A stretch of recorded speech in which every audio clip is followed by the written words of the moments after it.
Aujourd'hui, je vais parler de what role, if any, owning single stocks should play within the context of reaching fire, and why my advice is probably slightly controversial, at least. All right, you be the judge.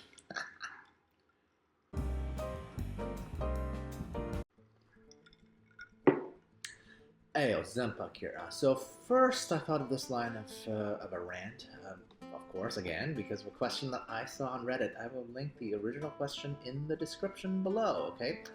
So I'm going to paraphrase a little bit, right? So basically, the OP wanted to know at what net worth, or percentage of net worth, should one consider buying some single stocks outside of the whole index fund and chill vibes that the FIRE groups as a whole ascribe to, right? The only other, I think, relevant details to this question that he added was that he said he's not talking about day trading, but trading with a timeline of 1 to 3 years.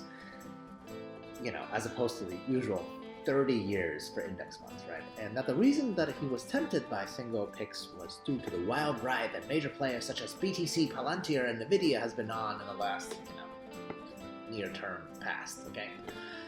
Oh boy, I hope you can see why I needed to address this line of thinking in general, but to be clear, the context of where I'm coming from has to be laid out, right? I personally have a whole bunch of single stock picks.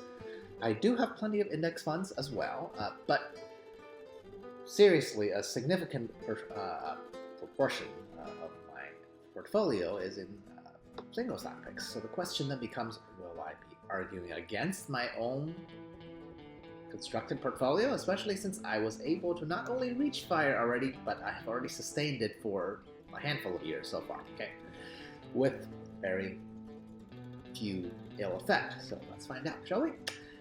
By the way, if you're intrigued by what I might say, please subscribe, like, comment, share, all that social media buzzwords or whatever. I don't really care, okay? Because I'm rich enough for me, I'll be great regardless. So first, I want to address both the timeline context and the reason that the OP gave, right?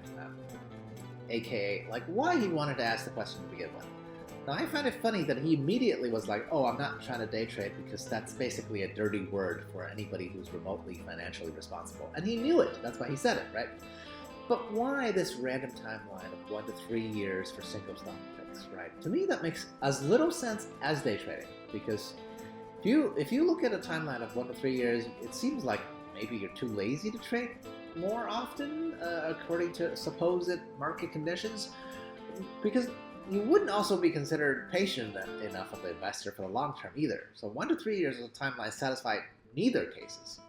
So I think that's just a silly constraint, right? Whether you buy single stocks or not, the time horizon shouldn't change. So if you're investing, it should be for forever, full stop. And his examples, my God, by the way, anyone reading this post should realize what an amateur this person asking the question really is, okay? BTC, that's not a stock, that's just Bitcoin, that's crypto, okay? The other two, sure. Bet on tech companies because that's all the rage these days.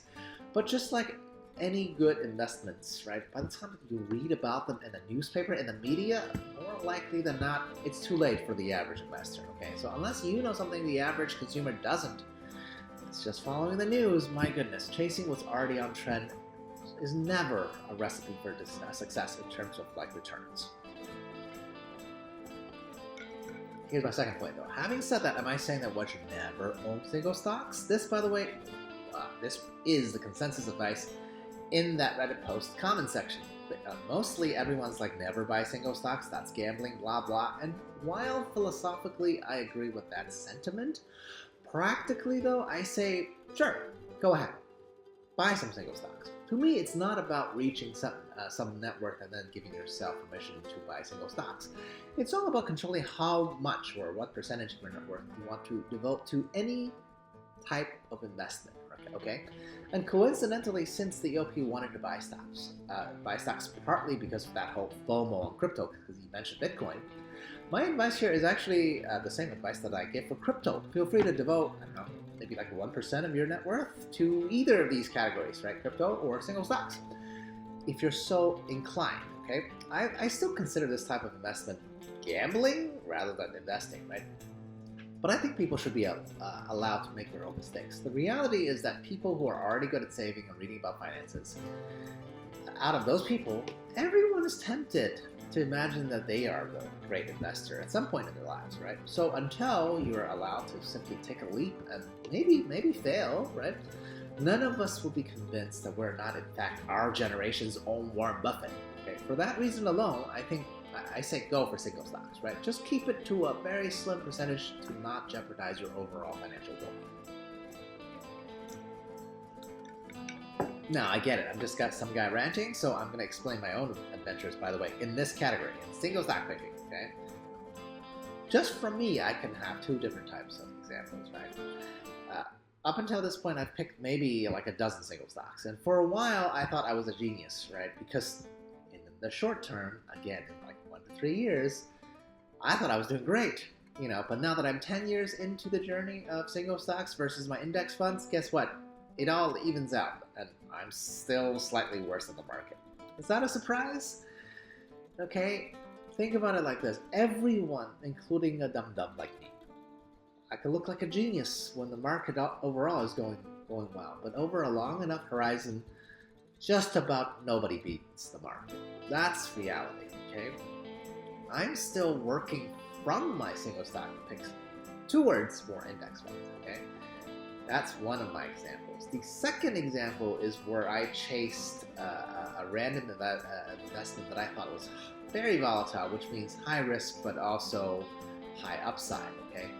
I put $1,000 into the stocks for movie foam. I don't know if any of you remember that. It was a flash in the pan. It was all over the news like 10 years ago, okay? I don't remember what share price I bought it at. I remember I put in $1,000. I can tell you what my gain loss on that stock right now because it's 99.99% loss. It's really 100%, okay? I lost $1,000 within a week or two, basically.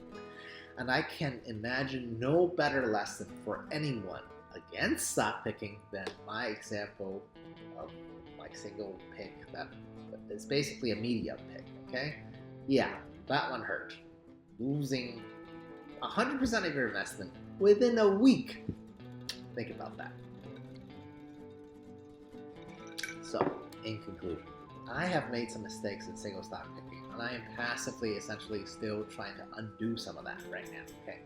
I learned my lesson, though, through these trials and errors, and as much as losing 99.99% of my position on that one stock is, I thank God I only put 1G in there, and that's an amount that I'm comfortable losing. So before any of you guys start down this path of learning by experience, just admit to yourself that the thrill of the gamble is what's driving this entire question, really. And as long as you're okay with losing the entirety of whatever amount you're gambling with here, then go for it. Now, you might even feel like you're winning in the short term, okay? Maybe a year or two, maybe even 5. But talk to me in 10 to 20 or 50 years, and then you can claim your place amongst the greatest of investors, right? If in 50 years you're still up being the market, maybe you are that genius, right? We don't know. That's why I encourage you guys to go and actually try, okay? Well, thanks for listening to my rant. Cheers. À la prochaine.